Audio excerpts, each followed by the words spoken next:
A Friday night movie screening seemed just the ticket, but a man in his 50s infectious with COVID-19 was there.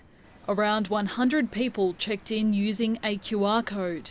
However, it's feared others didn't do the same. This is a good wake-up call. We can never be complacent. The source of the man's infection is a mystery. He hasn't returned from overseas, he hasn't worked in border or quarantine roles, he has not had any contact with the hospital system. So far, around 20 of his close contacts are undergoing testing and they're self-isolating.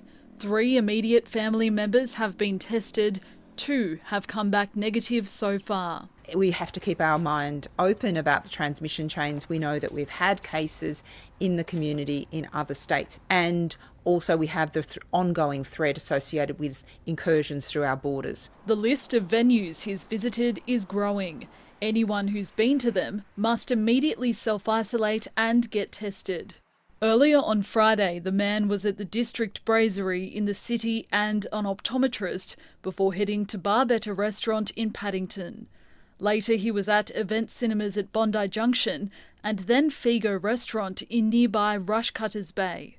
On Saturday, he went to 4 different barbecue stores and the BP at Mascot before returning to Bondi Junction on Sunday to visit the meat store. Certainly makes me feel nervous, yes. Yes, we'll have to ramp up the precautions again, I imagine. Genome sequencing results are expected tomorrow. They'll likely identify which strain of the virus he has. We are in a pandemic, and at any stage we could have a case of community transmission. Our job now is to get on top of it. If you've had your first dose, or even if you've had 2 doses of vaccine, and you're in the eastern suburbs or you've been to any of these venues of concern, you're still required to go and get tested. A reminder that no one is immune to coronavirus. Rani Hayman, ABC News, Sydney.